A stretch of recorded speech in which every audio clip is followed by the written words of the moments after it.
No one's going to live your life the way you're going to live your life. And if you're looking to, please others and have that disease to please, you're going to let yourself down, because the reason is because you're going to let everybody else down. And you have to live for you. And again, your family is super important. I'm not saying don't live for your family, but the only way you can live for your family is if you put your oxygen mask on. Like, you have to be happy with you. And the last thing, you have to look at the inward journey of what is it that you wanted to create? What is it that you are so intent on creating in your life? And then ask yourself the question, why not me? Like, everybody was nobody before they were somebody. So like, while you're sitting there discouraged and thinking that you can't make it, fuck that. Just move. Like, every single day, do something that's going to get you there, and absolutely, truly, without a shadow of a doubt, believe in yourself. Let's link up with Krista on the Fix. She's a wellness coach with a focus on mental well-being and physical strength.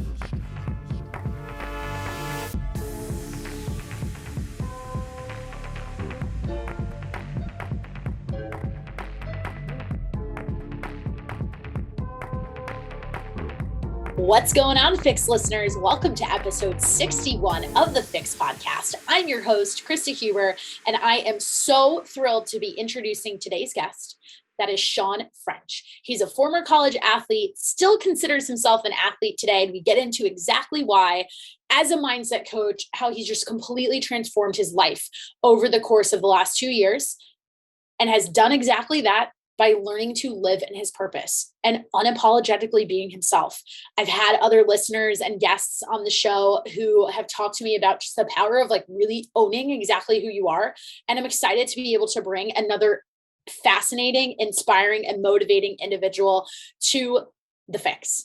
And I don't want to keep this introduction super long because Shawn just had so many great pieces of advice to share, having lived so much of his life from a place of really not admitting to himself who he wanted to be and how he wanted to show up into the world, and just being able to now get a sense from him, having not even known him before, that he's passionate and truly living out exactly what he sees for himself on a daily basis, not without struggle and not without challenges, all of which we break down and get into in today's conversation. And if I could just leave all of you with one kind of thought to keep in your mind as you're going through this, I want you to ask yourself before you continue the rest of this episode, are you living in your purpose? And if you're like, I have no idea, I promise that this episode is going to leave you with a little bit more guidance in answering that question. And with that, let's welcome Shawn French to the FYX Podcast.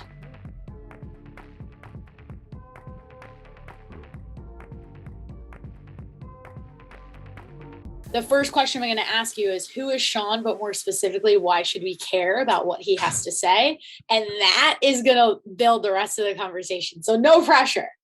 Dude, okay? that's a deep question. Who is Shawn? And as you know, as a human being, that's a very targeted, but also like scary question to answer, right? Mm-hmm. Because I feel like throughout life, Shawn French or even Krista just evolves multiple times, right?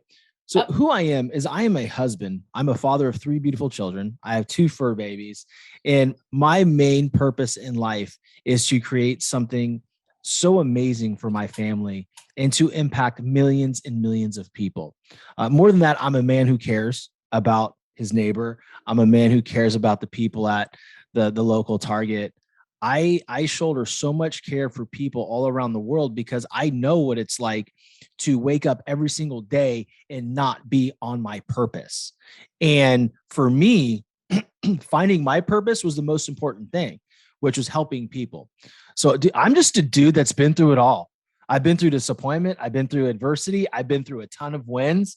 I've been on the field at the College World Series. I've been on the bench at the College World Series and everything in between. So for me, getting all that out to the world is super, super important for me, because if I can help one athlete make that one decision on that day that he or she wants to give up on themselves mentally, then I've done my job. right? Like that is the goal. That is who I am. I am somebody that is just taking the world on my shoulders and just wants to help people one conversation at a time. Well, that's a very powerful answer. And you kind of teed me up perfectly to say that you want to help people one conversation at a time, because hopefully that's exactly what we accomplish in today's conversation for anybody listening to this episode.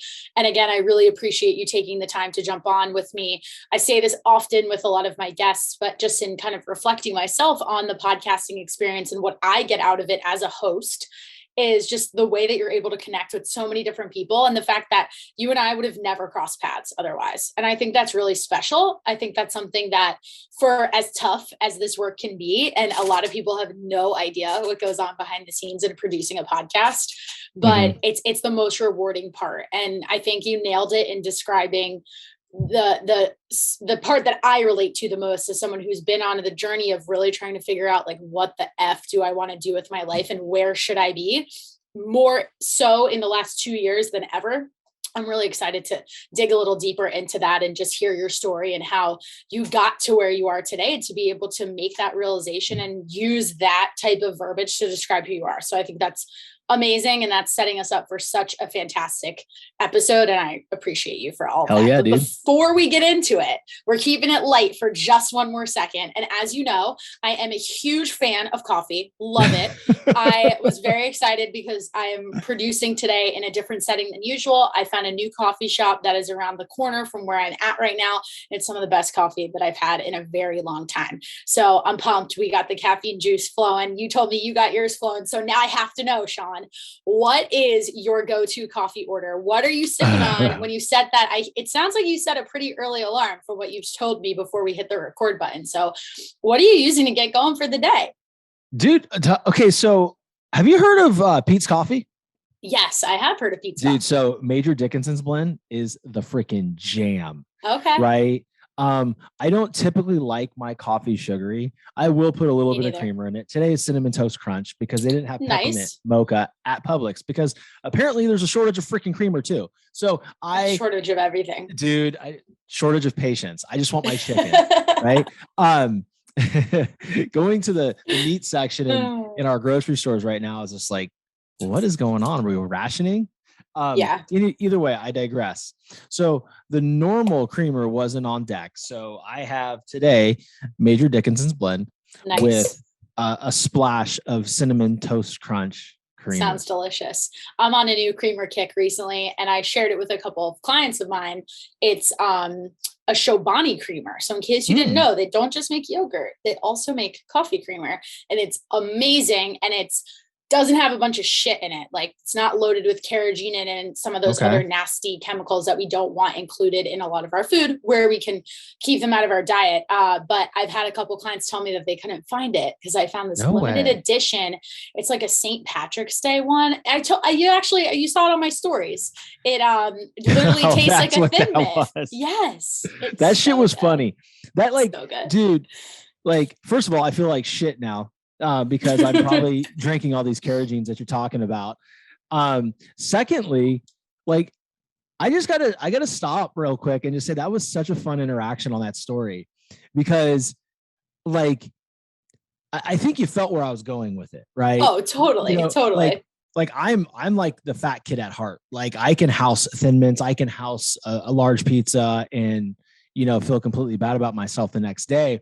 So, like, when I'm choosing my proteins, when I'm choosing all these different things that I put into my body, it's got to taste like something bad.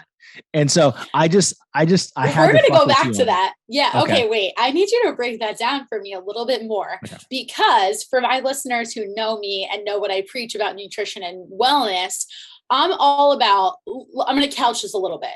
I am all about I don't want somebody to approach their situation when they're trying to lose body fat or any kind of transformation from a place of lacking something or restriction. It's all about abundance. What can we add? And one of the main ways that I do that is by really helping people understand what are some of your non-negotiables around food. And that can show up in so many different ways. It can show up in, like, who you're eating with. Like a lot of moms that I work with don't want to necessarily make 16 different meals for their family. And that happens far too often. That's one way it shows up. Another way it shows up is not compromising on foods that you love because you have this idea in your head that they are inherently good or bad. And the bad foods are the ones we're always super quick to give up. I have at least 3 new people I'm working with currently, and all of them had this idea in their head that like carbs in the form of bread, specifically bread. They're like, well, I have to cut that out. I can't have bread. Like any other diet I've been on, like bread's my problem. Like the reason why I'm not losing weight is because of bread. So I want to know. That's always a fun. You, as a fitness and nutrition expert, you got to get. Am I allowed to cuss on this thing? Yeah, it's explicit. You have to get fucking excited for that comment. Yeah, exactly. You can blow a hole in that shit right there. Like, yeah. Dude, so I want to know what you mean by you saying that you don't want it to taste good. Tell me why. No, I said I want it to taste good. Oh, okay. No, I want it should taste bad. For it to be healthy, it can't be too, like it's too good to be true. Is that what you kind of mean? Yeah, no, I'm just saying like I like, so again, I believe in moderation, right? Yes. And as I believe that you do too. I don't believe in giving up shit that I love. I'm not going to give up ice cream. I'm not going to give up pizza. I've done that song and dance. It's super restrictive. And then all you do is gain all the shit back, right? When you start re-implementing things into your day-to-day. So for me, with the balance, right? I have a big sweet tooth. Okay. I mean, I have it's terrible. I'm with you. I'm all about my ice cream and all that stuff. Yeah. So at night, if I know that I can't have dude, it's Monday and I had my cheat meal yesterday and I've only got like 150 calories left for my macros and I got 25 grams of protein left and it's 9 p.m. I'm slamming my level 1 shake because I know I throw a little bit of almond milk in there. It's tasty. It's so good. Chocolate banana tastes like a freaking, ice cream sundae. So that's why I was laughing when you did the Thin Mint things. I was like, but you know what else tastes like Thin Mints? Thin Mints. You're like, what? Like fucking Thin Mints. Yeah. And I knew you were totally kidding about it, but it brought up a really interesting thought in my mind for the sake of being careful about the kind of messaging that you're putting out, right? Because you and I, we had enough background to know where each of us was coming from. Yeah. But when you sent that to me, I actually thought about it for a second because I posted this picture of the Chobani creamer and mentioned that it tastes like Thin Mints. And then you saying oh, you know what else tastes like Thin Mints? Like actual Thin Mints. I thought, you know what? This is really valid because there's definitely somebody who could be watching this and looking at these stories and thinking to themselves, oh, well, that should be my secret. I should find these other things that should be a replacement for the Thin Mints. And I never want anybody to feel that way. It's just this is an added extra that I feel great about what I'm putting in my coffee because I'm going to enjoy it. And I'm not going to feel bad about it. Also because you hit the nail on the head in mentioning when you have 25 grams of protein left at the end of the day, I'm honest with myself about what I'm actually eating. I'm not necessarily sitting there being super precise and perfect with the number of tablespoons that I'm using. And I definitely go way over the serving size, but I account for that. And that's the difference maker and just straight up owning your shit and keeping yourself accountable and helping you get to where you actually want to go. Dude, I think it's funny because to be clear, I'm glad it invoked some type of, deeper thought to your story, but that, truly this wasn't meant to. I was just fucking with you. Because we're friends. So I'm like, dude, I'm going to mess with it. It was funny. It's funny because I've had people come to me and I'll post something about, I've done this before and I've had people come at me and I really had to think about why they were. And for instance, I reposted a video from TikTok and it was just it was along the lines of, who has plan B? Losers. And I knew exactly the context. It was Andy, right? And I know what he means. Right. So I posted it. Means too, because I listen to him all the time. Exactly. Yeah. I'm like, okay, cool. I'm down with this shit. He's right. But then I get somebody that doesn't understand the context. I'm like, how could you say plan B? The multiple streams of income are great. I'm like, no. Listen, here's what the video meant. And I find myself in this loophole for 45 minutes, trying to explain something to somebody. And it's just okay, I think you're just looking for a fight now, but I wasn't thinking about that when I posted it. Sure. Right. Yeah. So it's just funny. You were thinking about it in the context of your life, right? Yeah. It's just like, hey, you know what? We're building coaching programs. We're building, a record setting podcast. There is no plan B. No, this is what we're going for. Yeah. It's what I'm going for. I'm not coming off of it. Right. And it's just like a lot like you, like your podcast has exploded in the last year. There was no other plan. Like, there wasn't. That's exactly how I got here. Yeah. Yeah, exactly. It's like, it's consistency. It's, and I would imagine when you first started it, you're looking at your downloads and you're like, shit, right? Like, how do I get this? Like, how do I get this going? But the reality is just the consistency that you've had. Cause I've also done my homework. Right. And I love it. I just want to like give you some love here. Like, Thank you. You have a great community on Instagram. It's a community that I'm trying to build. So if you have any suggestions, I'm open to them. Right. Because I feel like your content's amazing. And, there's people that are consuming your content on a daily basis. And I absolutely love it. And, that's why, I agreed to come on, because I felt like you and I can truly do a lot of shit together.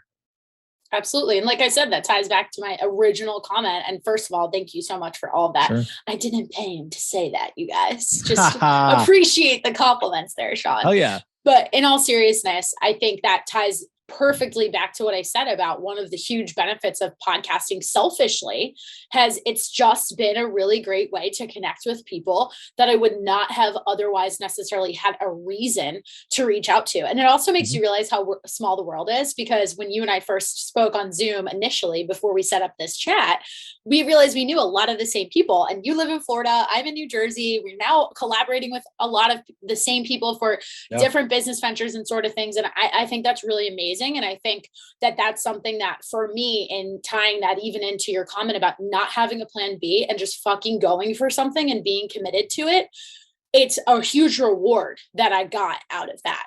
Because when I did first start the podcast, I was more so focused on the fact, like, I have a voice. I want to use it. I've been through a lot of stuff over the course of the last 2 years. And yes, a lot of it was, well, backs against the wall. The fitness industry totally changed.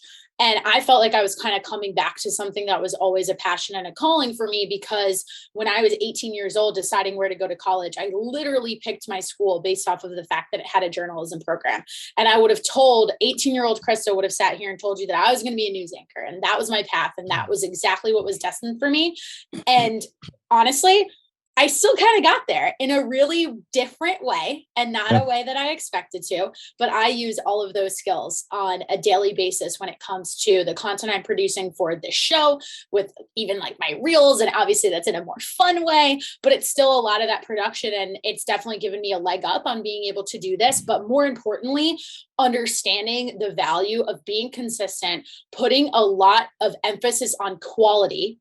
And yeah, that's definitely comes from a perfectionist personality, but I think those are the aspects that have really served me well over the course of the last 13 months or so, in figuring out, what am I doing with the podcast? And, our editor, Tony, he and I always talk about it as like, we were at podcast level 1.0, we moved into 2.0, and now going into the first, like, leaving the full first year behind and trying to transition to different platforms, thinking about things like YouTube and just the strategy behind that. Like, what do we need to do next to take it to level 3? And it takes just a lot of falling on your face and failing forward. I think that's a phrase I wish I remember who was the person that coined that term, because I think it's Will genius. Smith. Oh, was it? Okay. Or did you just totally make that up?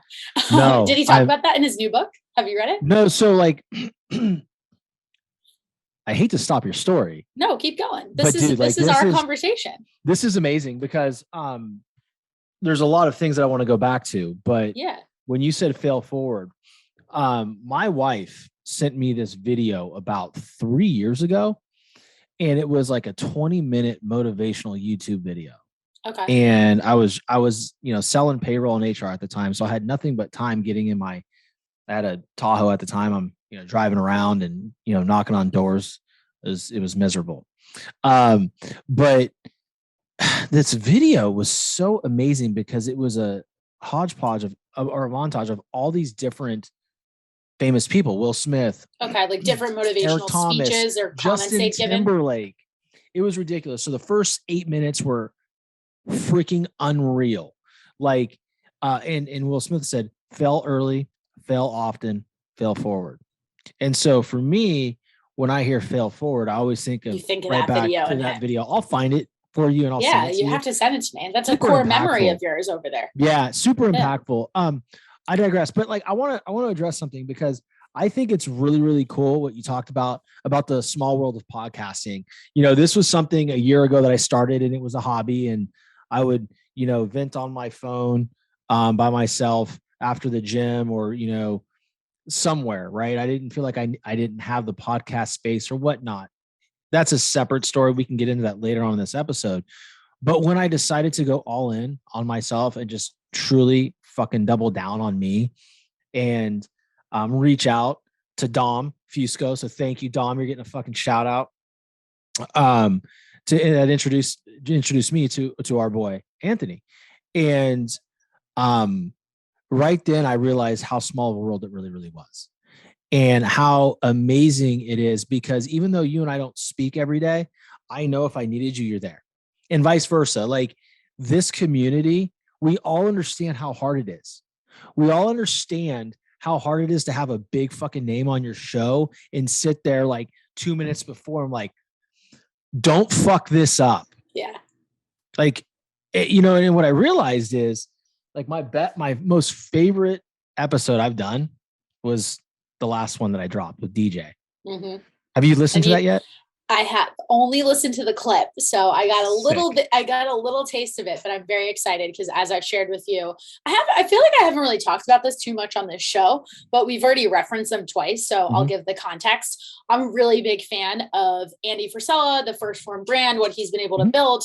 And for those of you guys who are ever looking for other podcast recommendations, there's a reason why his podcast is the number one podcast out there these days. And it's called Real AF. It's something that I listen to regularly. I'll post on my stories once in a while, but Shawn over here had the opportunity to interview DJ, who is technically Andy's security, but I think we're going to give him a bigger title and say that he really is like the co-host and the right-hand guy when it comes to this show and a lot of Andy's personal life, right? Just being in that role that he plays within the bigger picture of the companies that he's built and continues to build.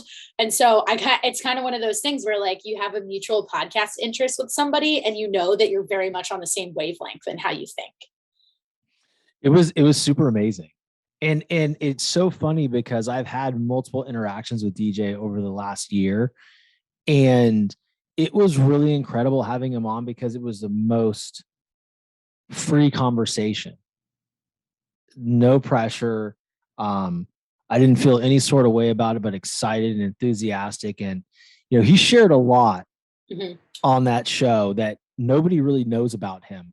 And why do you think it was so free pressure? I'm curious because you just were about to explain how nerve-wracking it can be to have a big name on your show. And regardless of whether someone considers him a big name, for you and I, that is a big name because he's important in our lives. He doesn't even know that, but he is right now. He knows from speaking to you. But tell me, was that something the way you prepared, the way he made you feel? I'd really love to just hear your reflection on that because that's interesting. I think it was. Yeah, no, great. No, so I was a little nervous, right? I'm not going to lie. I'm never going to tell somebody I'm not nervous about something if I am, right? Mm-hmm. But the moment we got on, it was just like two boys just talking. Like we did the pre-record like you and I did, and we shot the shit and we had some laughs. And I'm like, all right, man, let's do this shit. And it was a free conversation. You know, it was just, I prepared for it, right? I had all these things written down that I was going to say and how it was going to go. And I asked maybe 1% of those questions. Yeah. And, you know, it was a conversation for the ages. It's an instant fucking classic. And I'm super, super excited about everybody hearing it. So. Well, congrats and kudos to you for doing that, because I did ask you, how did you make that happen? And hey, that's another testament to the power of consistency, because you just kept reaching out until you heard back, right? Yeah, you know what, guys, like, here's the thing. Like, for you guys that are listening, if you have somebody out there that's made an impact in your life or somebody that you respect, reach out to them. You know, you know, they may not It may not go to the top of their inbox and maybe be sitting in the request, but one day they'll read it and it'll bless them. So don't sit there and think that you can't reach out to somebody. I reached out to the Super Bowl MVP the other day. Didn't get a response. That's okay. Cooper, if you're listening to this, you need to respond. It would be pretty cool if Cooper come listen to my podcast. Tag him. Yeah, I will. Yeah. But I mean, like, that's the thing. It's like, we have to have some type of belief in yourself that, like, if you reach out to that person and they agree to be on your podcast, then they are blessed for talking about their story on your podcast. Like, I'm grateful to be on this podcast. Like, this is big for me. Like, I love this. Right. And I think that what we struggle with as human beings is that person's too big. I'm not going to reach out to that person. That's some bullshit that the world's told you. That all these people that have made it, like Andy Frisella, Ed Mylett, all these dudes, they're people. Beyonce is a person. Yeah. With the same shit that goes on in between her ears that we have. Right. So when we begin to look at these people as equals, they feel that. And then they respond. If you come to them like a fanboy, like they're not gonna respond, right? Totally. And I also think it, not only can they feel that, but more importantly, I think it allows you to operate from a place of a certain level of confidence, right? Mm-hmm. That you are talking to this person as from a place of respect versus like, oh my God, right? Like, that's what I think of when I think of like a fanboy, fangirl. Yeah. And I'm a big believer in just your attitude and the way you show up in the world kind of creates the rest of your environment. Like, it creates, the universe is feeling that from you. And if you're operating from this place of just like, oh, I can't do that, or I shouldn't do this, or I'm not big enough for that, and it's whatever excuses, whatever you want to call them, that is going to be served back to you by what you wind up creating for yourself, getting for yourself. I really think that's very true. I think so often when people ask me, oh, why did you decide to do this thing? Or what made you want to do it? Sometimes I don't know what to say because my answer in my mind sounds a little too simple, because I will really just be like, I just fucking went for it. I don't really have a secret recipe here. I just went for it. That's the thing, Krista. It's like, everybody wants to know the secret. Like, dude, how'd you,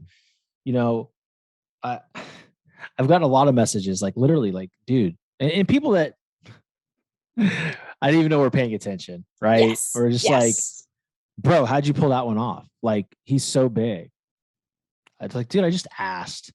And you know what it was too? When you ask people for something, you want to collaborate with somebody, come with some actual genuine reasons. Like, for me, the reason why I felt so led to have DJ on the podcast was because,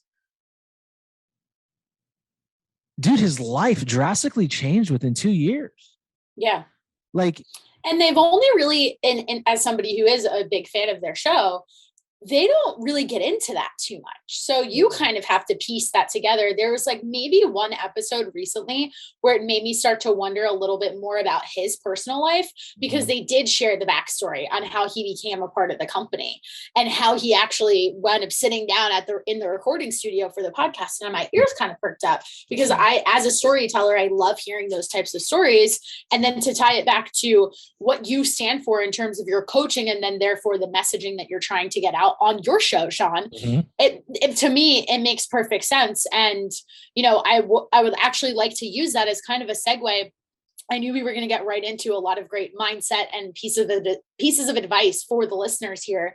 But I want to know, how did you get to where you are right now? Like, give us a little bit more of that backstory. I know about your history with baseball. I know you played at the collegiate level, and you just shared what you used to do in your previous life and in your corporate job.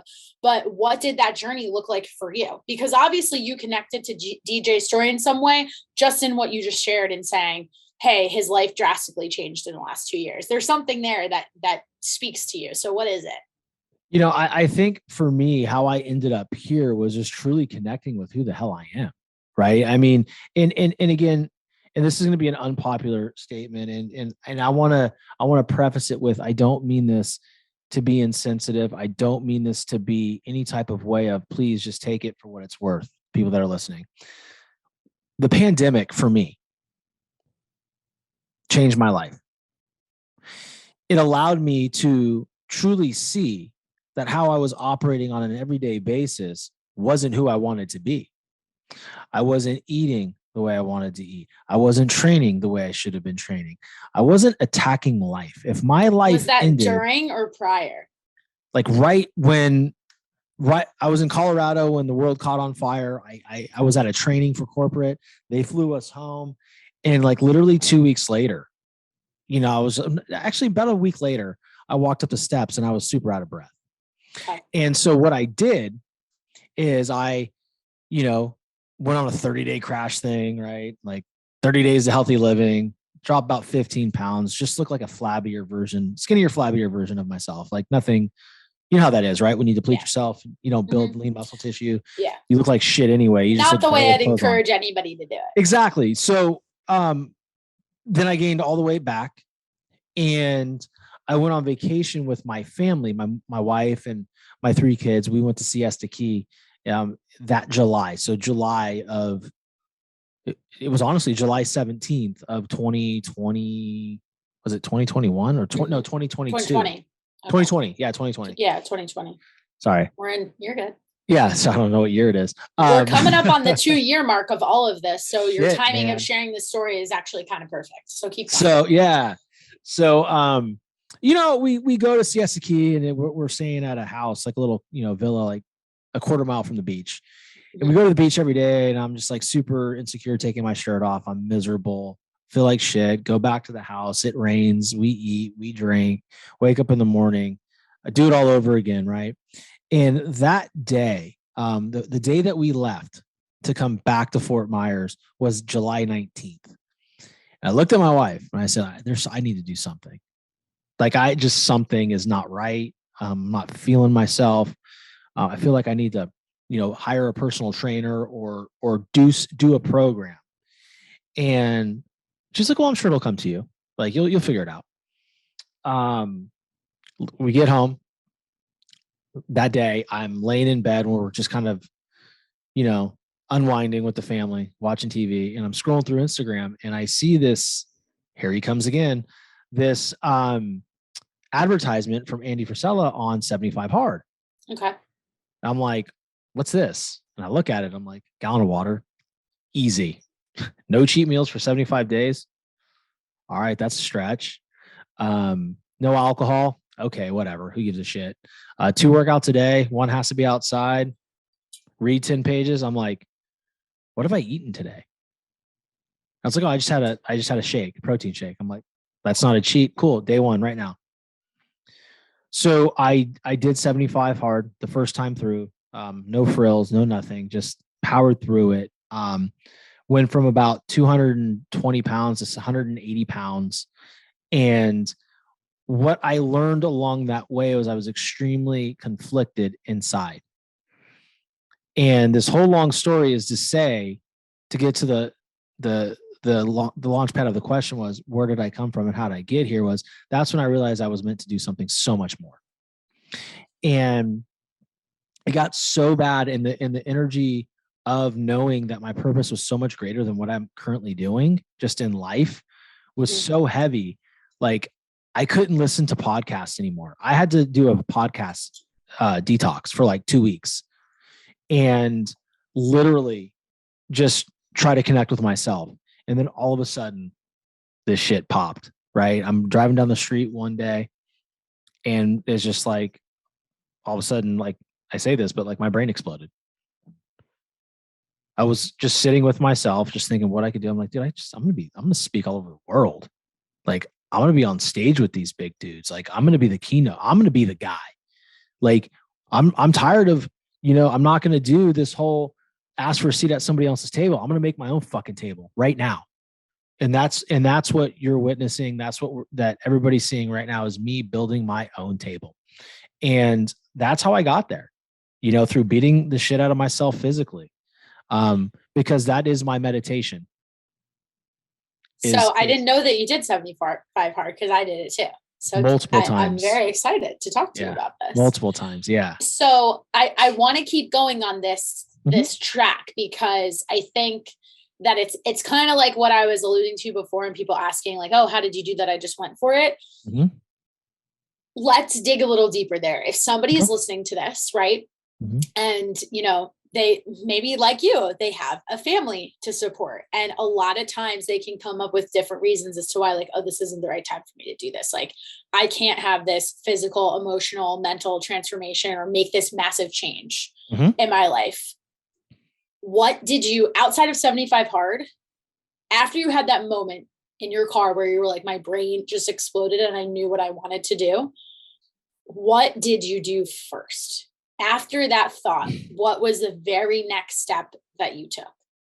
Because you share a lot of realness so far, and I want people to understand, like, this is how you actually go and do these things. This is not meant to be some bullshit, like, fairy tale kind of story. Like, what did you actually go do next? Full transparency, I called my wife. Okay. Called my best friend. I called her and I said, baby, I need to talk to you. Everything's okay, but I'm going to go off on a tangent for about 15 minutes and I need you to sit with me. If you don't have time right now because you're in the middle of something, I understand, but I have a lot of shit I need to tell you. Something just happened in my mind. Can you talk? She goes, absolutely. So I pulled over and I tell her everything.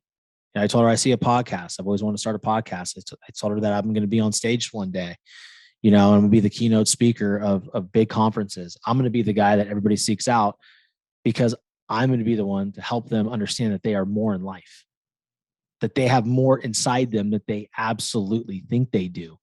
And that all the bullshit and all the limiting beliefs that they feel about themselves is an absolute lie. I told her I see a clothing line, a record-setting podcast. I see coaching programs. I see me speaking, to professional organizations, to collegiate programs all over the country, helping athletes. And I said to her, I go, if I'm crazy, tell me now. And she goes, you know what? You've never sounded more lucid. Now go do it. I'm like, well, how? She goes, I can't answer that for you. But just make moves. So I created my Facebook group, right? Called it the Determined Society. There's another big backstory there, but we don't have time for that. But like, I created that, you know what I mean? And then I created the podcast, and then I just started talking on my video and putting it out there and putting aside all the insecurities and limiting beliefs that I had about me. Right. I didn't like looking at myself on camera. I still don't. Right. When I record something, I look at all my flaws. That's normal, guys. Yeah. The whole time we've been sitting here, I'm like looking at like ways I've been sitting that I should change and move. Yeah. Dude. And so like, that's powerful, Krista, because I'm not noticing that. Right. Right. And like, you're not noticing my flaws. No. Nobody gives a shit. They're listening to our words. They're listening to our hearts. And what we do as individuals is we limit ourselves by discounting who we are because maybe a loved one told us we had big ears or jacked up teeth when they were a kid. I mean, that's what I heard. Right. So when I see myself, I look at that stuff, is my face fat? Is it, I mean, like, listen, guys, this shit's real. Right. And for me, like, the most important thing is to move through it no matter what. Like, no matter how we feel, we have to move towards our highest self, that end goal, right? That you see yourself on the top of a mountain or whatever the hell it is. Like, you have to make moves every single day to get there. Right. But the biggest thing too, Krista, to go back to your original question, is what did I do next? After I spoke to my wife, I had to start seeing it. I had to start seeing me doing that. I saw myself as being guests on podcasts. Here we are. Right. And the one thing that I don't do a good enough job of is enjoying the process. I'm so hard on myself. Right. So we think about wanting to get all the way to that end goal. And I use this analogy so often in nutrition. And it's that concept of like, yes, it's great that you have this, let's say you want to lose 20 pounds, 25 pounds, you want to fit into a certain dress, bathing suit, whatever. Yeah. But so much of the work that I do is people struggling on that weekly basis of not seeing the changes that they expected to see in that time. And there's a great analogy and it relates to the process of understanding that I'm sitting in New York right now while recording this. So it's perfectly appropriate. You're on the subway and you're in the financial district, right? And you need to get to 42nd Street. You got a couple stops that you're going to hit along the way to get there. That's not going to be a quick subway ride for those of you who have never ridden the subway. But we are so quick in the nutrition aspect or the weight loss process to think that nothing's worth it and nothing is helping us along the path until we get all the way to 42nd Street. But here's the thing. If you were all the way down in the financial district and you had to stop in Union Square, then you had to stop on 23rd Street and you had to make all these stops, how could you sit here and tell me that 14th Street was useless? It's not. Like, from a directional perspective, that's impossible and it doesn't make sense. So if you know that the subway is going to function that way, following a certain route, following a certain path, why can't you take the same mindset when it comes to your nutrition, that the jump or the stop that you made from maybe only starting at 50 grams of protein a day to doing a lot of fucking work to get to 100 grams of protein a day was totally worth it? Because guess what? If you really want to know what the secret sauce might be for you to be able to make those physical changes that you're looking for, we can't stop at 100 grams of protein a day. We might need to look at 150, but there's no way that we're going to get to 150 or get to that 42nd Street stop unless we hit all of the other ones in between. And I feel like that's the process, right? That is in a nutshell, the same analogy that I'm giving in the nutrition world. And to your point about like getting into the weeds of like producing your show or finding people whose shows you want to be a part of, connecting with other people, hiring different coaches for yourself to be able to grow your business, and also having the conversations with your family. I want to go back to that really quick before we keep going, because I have talked a lot about relationships on this show. A big part of the changes that I've experienced in my life in the last 2 years have had to do with walking away from a relationship that I thought that was it for me. I broke off an engagement and I moved, I changed everything all at once. And so when I hear about stories like you and your partner and how your wife showed up for you in the context of that conversation, those are really important to me, because that was something that I didn't have in the relationship that I was in. So I want to know, what has your relationship with your wife looked like over the past couple of years, first and foremost, that you knew deep down that you could have that conversation with her and she was going to give you the answer that you needed? Like, even if it was maybe that you sounded crazy, right? Because you trust her, right? So talk me through that. Like, what is your relationship like? Because I think that's really powerful. So our relationship is very open and honest, right? And I think that is good and it is bad at times, right? Because we are brutally honest with each other when we need to be. And it's not always what I like to hear. It's not always what she likes to hear. So it's not perfect. I'm going to be, it's marriage. I love my wife more than anything, but the reality is that no relationship is perfect 100% of the time. And my biggest flaw through the last 2 years, and specifically the last 3 months where I've created so much momentum and I'm doing a lot more things, I have noticed, and she has brought it to my attention, that I'll get extremely frustrated with the process, right? And then I won't be as present here. Because you'll carry that around with you. Because I'll carry it around. Interactions with your family, with your kids. And it's listen, it's something that I'm learning how to juggle. Like, it's super tough. First timer here. You know what I mean? Yeah. Like it's very hard to not feel like you're working all the time too. Like setting those boundaries. Yeah. I'm looking at you look down at the agenda and it's just like, oh, okay. It looks like I'm going till 10 and 11 o'clock again tonight. Right. And that's with, certain breaks here and there, but my wife is 50% owner of the Determined Society. We're partners.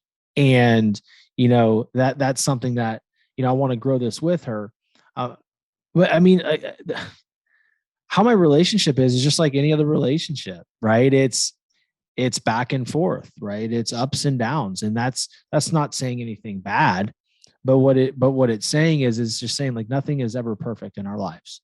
And, if we go into things expecting things to be perfect, to go straight from 42nd all the way to whatever stop it is, it's really unrealistic. And, it's also as unrealistic as it is, I think for me, where I get caught up in is it's very painful Those stops in between are painful. It's hard. It's hard. But I think painful is a great word because you're still not to where you want to be, and you can't wrap your head around the fact that you're still not there. Right. It's just, you go through all these different things. Like, my content's great. You know, I have a really good voice. Like, people like me, people want to hear me. You're like, why am I not there? Why am I not there? Like, well, you got to do the work. If you went from 0 to 100, would you really appreciate it? Like, the answer is no. No. Like, there's no way you would. I wouldn't. Right. So, as painful as the process is, it's necessary. So, my wife is very patient with that. I mean, she's patient. You know, I mean, I guess that's really what I can say about it. But, you know, there's also that point where she says, look, dude, this is how I see things. And that was this morning. Okay. And it allowed me to see things differently. And it allowed me to kind of say, okay, I'm not having enough fun with this. I just need to have fun with it. Screw it. I think that's awesome. And I appreciate you sharing all of that. And I really think that it's, while you're saying like our relationship is still a lot like so many other relationships, one of the other components of what I was asking there is just like understanding how the two of you look at it together, right? So it's really interesting that you also shared that she's a 50% owner in this process. And I have a ton of respect for that, because I think there's a lot of people that, to you and me, it seems like it's every other relationship, because we have an expectation and a standard of who we're going to partner with in all capacity of our life. I don't just mean romantic. I mean professional, everything. Right. So you see each other in the light that you're open and you want her to be just as much invested in this process, which is why she has that role. But I think there's a lot of people out there that even in their romantic relationships actually operate in a lot of silos, like to the point where they can't talk to their partner about some of these things. And it's like, we can't really wrap our heads around that, because that's not the expectation or the standard that we're setting for ourselves. So we're not going to be around that in any way. But I would be hard pressed if there wasn't at least one person listening to this who might be like mind blown by the fact that the two of you could have had the conversation that you did. It's unfortunate, but I do think it's a reality. You know, it's funny because like what you said is like how my wife sees this business and how I see it. We both see the same end goal. There's no question. How integral is that to your success? It's very integral. I mean, it's paramount. Like, if you don't have support from your partner, it's really, really difficult, because you're not going to be growing together, right? It's going to do this, and it's going to be a constant struggle. And then when your business blows up, your husband isn't going to understand it, or your wife isn't going to understand it, right? Like, you have to have somewhat of an agreement, right? Like, I mean, it is what it is, but like we see the end goal the same. The in between, we see a lot differently, and that's okay, right? Because she's more patient. I need to learn that, right? I'm very aggressive. I get hyper focused on things. That helps her, right? So although the roadmap looks different, the end goal is the same. So if we can, and this is the thing with just any business partner, like, as long as people have that same end goal, just like in a relationship, in a marriage, your end goal is happiness. Now you can reverse engineer what you need to do to get there, right? To make it as harmonious as possible. So it's a different, it's a different aspect of our relationship, right? And we're learning it every single day. Yeah. So now you said, as we led into this part of the conversation, you said that for you, just kind of the domino effect for a lot of how your life looks like today, and the decisions that you've made in the last several months, if not even the last several weeks, Shawn, had to do with like just working out to the point where you were like, that's my meditation. I might be putting my body into the ground. Like that's what did it for you. Right. Mm-hmm. So what else do you now do today to continue to keep your eyes on the goals that you're describing, these really big visions that you have for yourself? Like, what does that look like on a regular basis outside of you mentioning, you know, like you started your Facebook group, and obviously that means like there's a lot of work that you do just in terms of maintaining and then growing from a business standpoint. But I want to know on that personal level, from the emotional, spiritual, physical, what are you doing to be able to continue to operate from your sense of purpose? Because I imagine that's really important to you, because you didn't have that before. Yeah. I think it's super. So one thing is my active meditation, which is my working out, right? That's a non-negotiable. That has to be done 6 days a week. The other thing is truly visualization, right? And you can call it visualization. You can call it praying. You know, I'm a God-fearing man. I believe God created the universe. So when I am speaking to God, when I'm speaking to the universe, I'm putting those intentions out there. And I like to do the gratitude practices where I feel like what I put everything in the present tense. I am so happy now that I have a record-setting podcast. I have over 1 million downloads. All these different things I put in the current state, like it's happening right now. And then I feel those emotions, right? I don't just say them. I feel them throughout my body. What would it feel like to have all of that? What would it feel like to have the biggest and baddest freaking coaching program that all these professional athletes now go to me? I put myself in that energy, right? That it's happening in the present. And then what happens there, after enough times you do that, you start operating like that person, right? And you're going out there and you're doing 100%. that.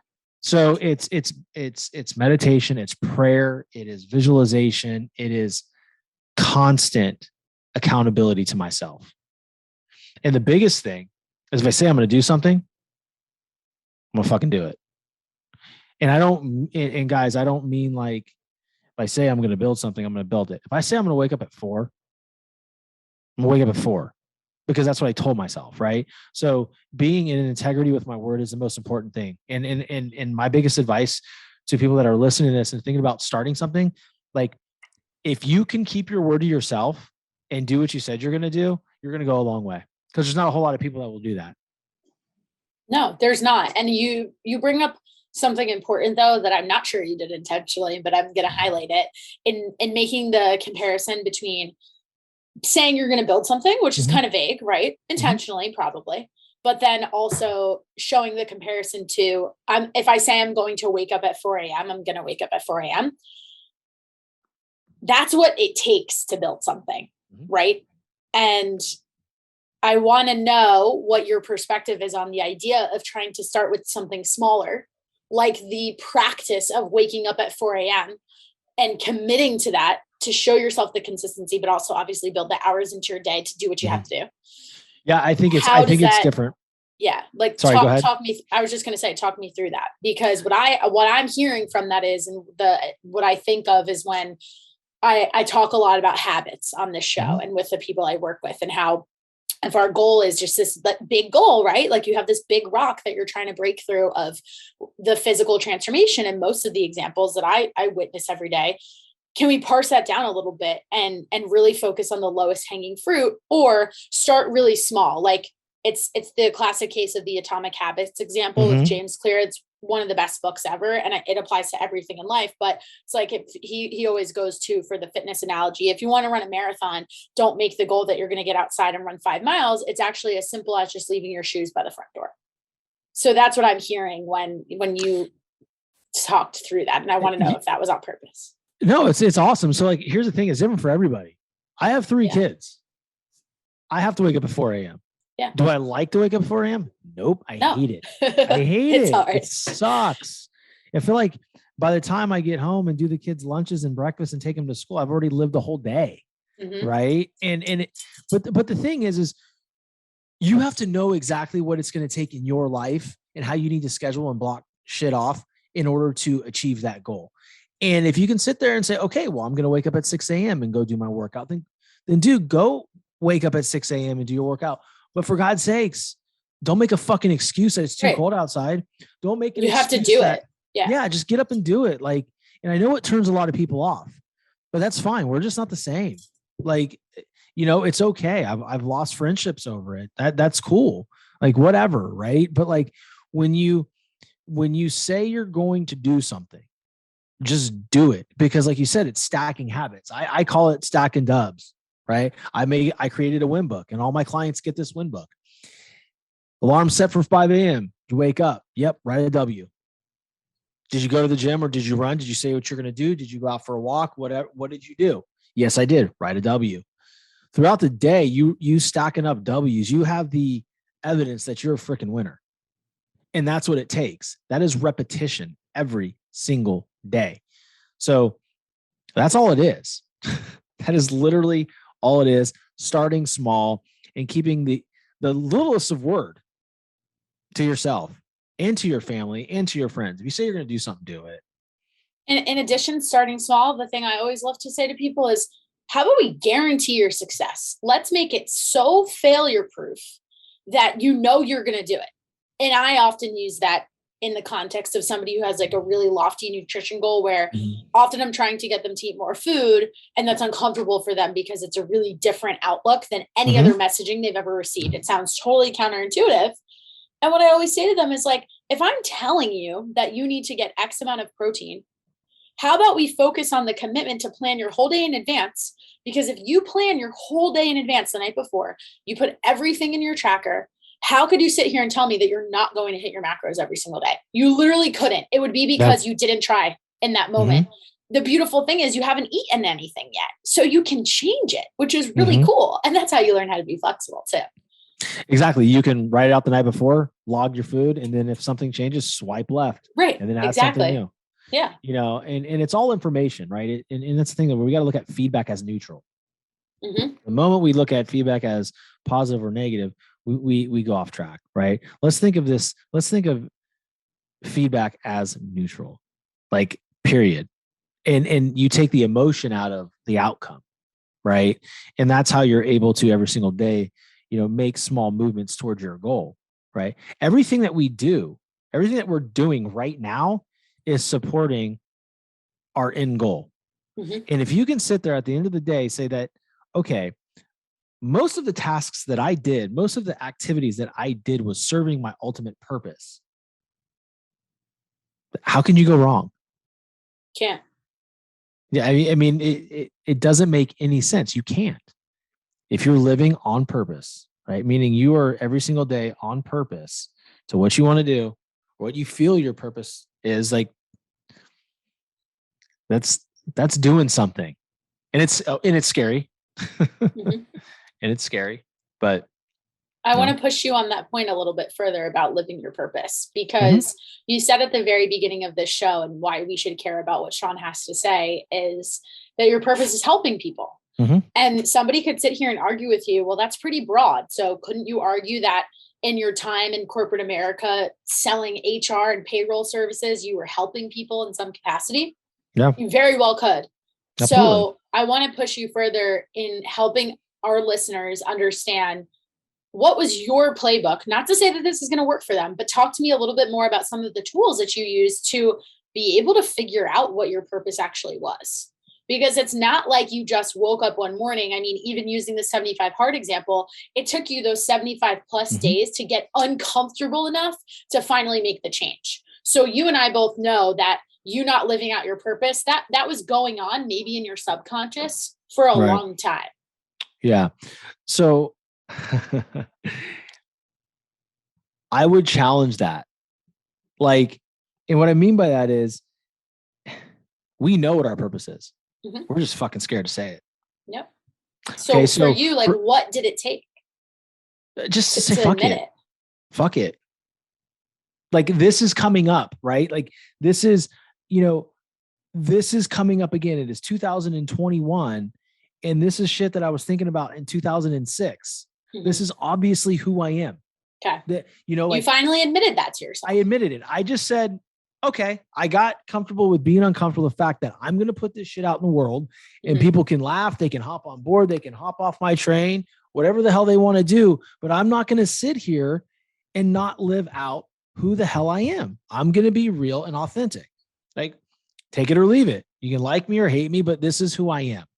And I don't mean that in a way of dismissing other people. I'm not that person, but I'm not going to ask for permission from a friend or a family member. Like, hey, do you think I can do this? Now that's just insecurities, and I have them, right? We all have them. Mm-hmm. But the defining moment for me was just when I finally said, because of my beliefs, right? I'm a spiritual person. I'm not a religious person by any means, but I'm spiritual. Okay. I believe that God put me here for a reason. I believe that God has a purpose for me. Who am I to defy him? For me, that was a changing point. For me, that was like, okay, dude, you got to go out there and you got to live your purpose because God put that in you for a reason. Those ideas, those gifts are there for you to share with the world. And if you don't, you're taking from the world, and nobody likes a taker. So that was it. I love it. I think that's really powerful. And I think I like how you responded to that and saying that you were going to challenge it further, because that completely underscores your point of like living your most authentic self. Like, take it or leave it. This is what it is.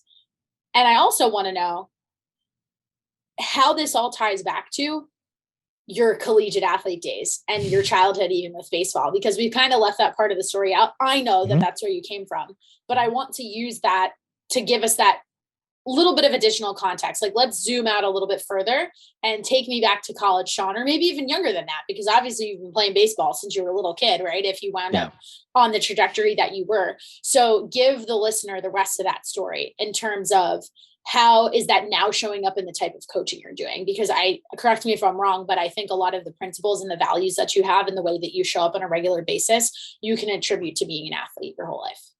1000%. And it's a good question. So for me, like, I know what it's like to be that dude, right? That athlete that, everybody's talking about, great catcher, great tools, can go wherever he wants to go. Right. And there's kids right now, and there's athletes right now that are going to listen to this podcast that are literally going through this right now.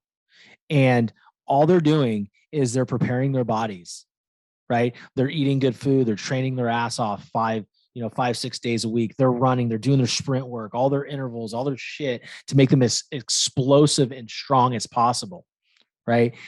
And then they work their skills, their sport specific skills, whether it's throwing a javelin, doing the high jump, long jump, baseball, soccer, it doesn't freaking matter.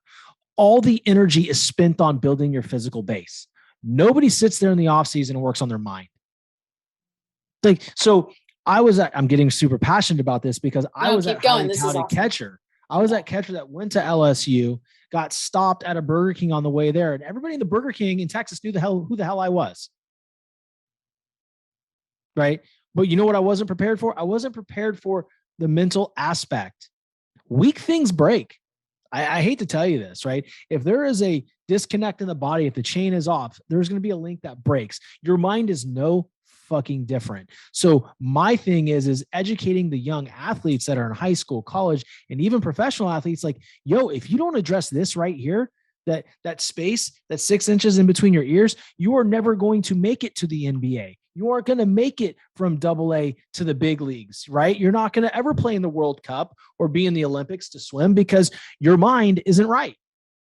So my passion, again, is going through to these athletes and bringing the awareness that, like, if we don't work on this stuff, and just because you're working on it doesn't mean you're broken, right? I have Division I athletes that I work with. I have high school athletes that I work with. And, the college player knows a little bit more about their mind, right? The high school player is still confused. Sure. So you got to lead them in different ways. But the underlying variable is simply this: nobody prepared them mentally. Yeah, it's so true. Like, I'm nodding my head and I'm like, wow, you're really speaking to me. I wrote down what you just said about weak things breaking, because if I could go back and tell myself something over the course of the last 5+ years, if not even almost 10, if I count the fact that I was a swimmer, but I didn't swim in college. So the 5 years that I spent out of school, and then the 4 years when I was in school and swimming was no longer a part of my life. I found other things at that time to like recreate the structure that I had from the sport and the team camaraderie and all the really positive benefits from it. And also the fact that swimming is unique in it being an individual sport. There is a lot of the mental that does come into it without you consciously working on it, because listen, like you're in the pool, you're not talking to anybody and you're alone with your thoughts. Like it gives you a lot of time to process things. And the reason why this really speaks to me so much is because I fast forward these 9 years later. And for me, when I decided that I was going to quit my job, leave a relationship, move to another city, if I had done more of the mental work, I know I would have been better prepared for that situation. I still did the tough thing by making the choice, but I was a mess for months. And it took me being a complete mess and feeling the lowest lows I've ever experienced in my life. But frankly, like I just wasn't prepared for that adversity because I never trained for it. It wasn't that I wouldn't have considered myself weak until that moment, because things didn't fit in the tiny little boxes that I wanted them to fit into. And I didn't have the tools. I've had conversations with therapists about that exact thing. So that's just really like, and it's something that is now showing up for me again in this conversation. And even in the context of nutrition too, with what worked for me before doesn't work for me now. And I work with a coach to help me see that, or having conversations. Now, I mentioned to you when we did our little pre-recording, just kind of talk about what we were going to focus on in this episode. And of course, like we've gone in so many different directions, which I love. And by the way, this episode is fucking fire. Yeah, it's awesome. So I hope everyone's listened this far as you're listening to it. They will. All of that said, I just had a conversation with a high school athlete who fits into the box that you were describing 100%. Awesome athlete, excellent basketball player, gonna do big things. We start talking about nutrition. And this individual says to me, they're asking great questions about understanding protein, carbs, fat, all of it. And their next thing in our second meeting together, they go, I'm really curious, only 17 years old. Why didn't I learn this in school? And in that moment, I felt so much satisfaction, because I was like, I said back to the person, I was like, this is exactly why I do what I do, because you should have learned this in school. And I think that goes hand in hand with everything you're talking about when it comes to mindset. So I see so much intention and value and purpose behind the coaching, because, and even for you personally to be the person doing that, because you experienced it yourself. Like you had that lack and you had that void in your life when you were in those moments. And I'm sure if you could go back and do it all over again, you would have wished there was that you on the other side who was going to give you this blueprint, right? Yeah, we didn't have that. Yeah. We didn't have that, and that's the thing that's so important. And that's why I started this master class. I'm starting in April. It's actually starting April 1st. Awesome. It's a six week athlete mental preparation masterclass, to where we're going to hop on a Zoom once a week for 6 weeks, and it's going to be a group thing. I don't think there's anybody else doing it like this, and we're going to go through things together. I'm assuming all levels, all sports, like regardless of age, everyone in one group, or how you're kind of splitting this up? Yeah. So I would think, so here's what I'm thinking, like high school and above, right? I think the younger athlete won't really grasp the mind in that regard. It's tough. It's a very abstract, and you're in the height of your development. So it's so I'm looking 25 to 30 people, right? Athletes of all types. You could be a Spartan athlete. You could be a CrossFit athlete. Amazing. You could just be someone who's looking to get in shape for the first time in 25 years. You have to perform at a certain level, and nothing changes in your physical appearance or your performance if the mind doesn't change, right? Because we have to make decisions every single day what to put in our mouths. We have to make a decision every single day of how to think in a certain way. It's super important, and nobody is doing this in the collegiate level. Do they have psychologists there? Yeah, but I've been there, done that, right? I've gone to the sports psychologist. Yeah, exactly what I mean about you having lived this. And it's not exactly helpful, right? Because you're being psychoanalyzed. Athletes don't need to be psychoanalyzed. What we need to do is we need to figure out what's happening subconsciously and why is it happening? Who said what to you at what age? What was the moment that, you didn't create the results you wanted to on the playing field that has screwed you up so badly that it's impacting you 5 years later? In all aspects of your life. Like this. And so for me, it torpedoed my insecurities and my perfectionist complex, torpedoed my baseball career at LSU. There it is. So that right there for me is enough reason to help as many athletes as possible achieve their dreams and not go through what I did. I think that's fantastic. And I think it's going to be really powerful. So we'll be sure to include down in the show notes all of your contact info to make sure that if anybody's interested after listening to this, I don't know how you couldn't be, but if you consider yourself an athlete in any capacity, like I interjected to ask that question because it's important. Like there's such a big definition to that word. And I knew you meant all of those different groups. So I really just wanted to really like emphasize that. I appreciate it. Yeah. I'm going to run an ad too. So this is going to go out to a lot of different people. Very cool. Anthony, I did a promo last night, 2 days ago. Awesome. So I can't wait to see it. Yeah, it's going to be cool. But no, this has been a blast, man. Like there's been so many. Amazing. We're going to have you on for more than one show. That's for sure. This is just the beginning of a beautiful relationship, but I do want to be respectful of your time because like we talked about, when you're in that grind mode and you're looking at your calendar, it's like, okay, I need to be respectful of my time in order to be able to get on to the next thing. So it's all good. Before we close this all out, I like to finish every episode with a little lightning round to bring it back to the fun, light questions. So real quick, couple more, and then I promise you're out of the hot seat. You ready? Cool. Yeah. Cool. All right. So I'm going to go Florida for like a theme for this, because Florida is quite an interesting place. Sure hell is. What is, having lived in Louisiana too, what is like the craziest thing that you've experienced maybe in the last like 5 years, let's say, because this is kind of an open-ended question, living in Florida that you don't think would happen in any other state? Well, that's simple. Yeah. All right, let's hear it.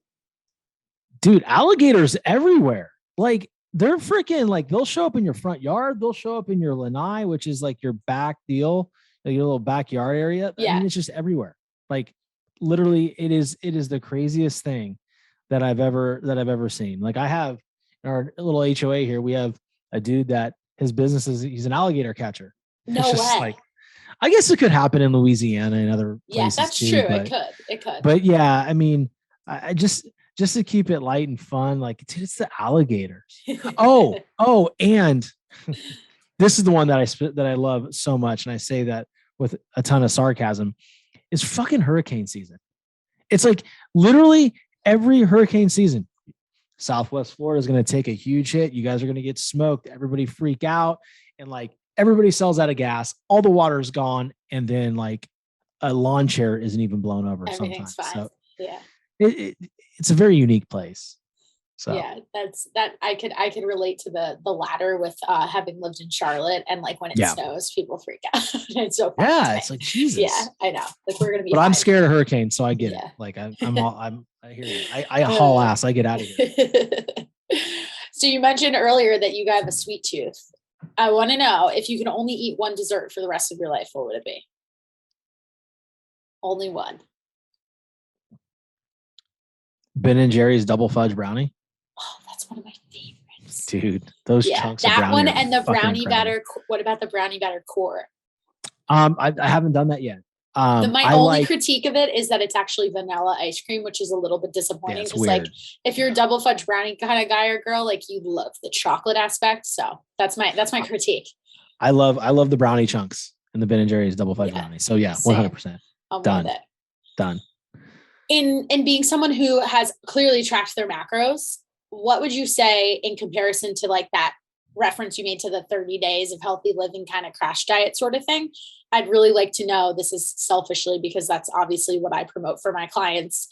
What have you found with macro tracking that's been very successful for you, that you're still sitting here doing it 2 years later? Because it's not live and die on every single day, right? It's not super restrictive to a point where you're like, oh, if I have a beer, like I'm such a bad person. Like, no, dude, like, listen, this is life. We have to do things that allow us to be consistent, because consistency is going to win. Right. And these 30 days to, like 6-pack abs or 7-minute abs, like it's all bullshit. And it just plays on instant gratification. And that's what's wrong with America right now. So for me, it's the ability to do it because it breeds consistency. Love that. Amen to all of it. More on the motivational, inspirational side of things. You shared a lot of great advice on how you take care of yourself on a regular basis beyond the physical, and just like how your mind works. Who else are you listening to in terms of podcasts, maybe audiobooks? Who are you reading? Like, who else do you look to for inspiration? Yeah. So I listen to Andy, obviously, Real AF. I listen to the CLS Experience, Craig Siegel. I listen to Amberly Lago, Grit and Motivation, or is it Grit and Grace? Sorry, Amberly, but I love her podcast. I listen to Ed Mylett's podcast. I listen to the Dad Edge, who was recently on my show for parenting, marital. Yeah, I saw that clip. I loved it. Yeah. So I find things that I'm struggling with, and I listen to those podcasts the very, very first thing. Cool. Yeah. Now, very last question. As you reflect back on everything we've talked about over the course of the past hour or so, Shawn, if you could only leave the listener with one parting message and that was it, if they could take one thing away from this conversation, like what's your most important piece of advice that you feel like you've shared today? I mean, the most important advice that I shared today is just owning your story. Step into your story every single day. Like, no one's going to live your life the way you're going to live your life. And if you're looking to, please others and have that disease to please, you're going to let yourself down, because the reason is because you're going to let everybody else down. And you have to live for you. And again, your family is super important. I'm not saying don't live for your family, but the only way you can live for your family is if you put your oxygen mask on. Like, you have to be happy with you. And the last thing, you have to look at the inward journey of what is it that you want to create? What is it that you are so intent on creating in your life? And then ask yourself the question, why not me? Like, everybody was nobody before they were somebody. So like, while you're sitting there discouraged and thinking that you can't make it, fuck that. Just move. Like, every single day, do something that's going to get you there, and absolutely, truly, without a shadow of a doubt, believe in yourself. Powerful stuff. I can't think of a better place to end it on. So last but not least, before we officially let you go, where can we find you? Where can we stay connected with Shawn? And where can we be a part of your journey as you continue to grow? Yeah, absolutely. So my Instagram handle is the Shawn French, SHAWN. At the Determined Society for my podcast. Awesome. Instagram. I have a Facebook group. If you actually go to my bio on the Shawn French, click on my link tree, you can connect with me any way possible. My website's there, my YouTube channel, how to work with me, how to book a call. But most importantly, dude, just stop by and say what's up in my inbox. Like, I love that DM. Shit. Yeah. Send me a DM like, hey, what's up? Like, how are you? Like, that shit's cool to me. That doesn't bother me. Oh, I love it. I think it's the best part of all of this. Yeah. It really is. Well, thank you again for your time today. From everything we talked about, I really don't even think I was taking notes there, trying to figure out what our quote is going to be to really sell this whole thing and wrap it up. But I got so much out of this conversation. And again, I just can't thank you enough for joining me today. It won't be the first and last time you were on this show. So we'll be back for more. And I'm just excited to watch you go through this process and hope I can support you in any way and really learning to enjoy that journey, which also includes venting if you ever need it. And absolutely. Same. Yep, exactly. Same. So we're in it together. We're in it to win it. That's for sure. So to all our FYX listeners out there, thank you guys for tuning in today. We are so grateful to have you, because I wouldn't be able to put on this conversation if it wasn't for everyone who listens every week. And Shawn truly means it when he says, shoot him a DM. We talked about it and talking about the celebrities and people that we feel like are untouchable and reaching out to them too. Like, if you have anything that you listen to in this chat and you were like, that totally speaks to me, start a conversation with him about it, because that's going to help you step into owning your story and becoming that better person and becoming the person who's really, truly living in their purpose. And I think that's just incredible stuff. Love it.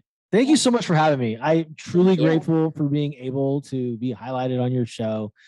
That has so many amazing listeners, loyal listeners, and you were incredible. And I would definitely do this again.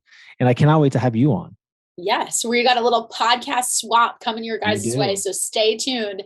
We've got this show that we are dropping, and then I will be over on Shawn's. So I'll make sure that everyone knows exactly where to find the Determined Society. This has been another incredible episode of the FYX Podcast. And from wherever you are listening from, I hope you have a wonderful day. Perfect. Dude, that was awesome. So much fucking fun, man. Thank you. Great.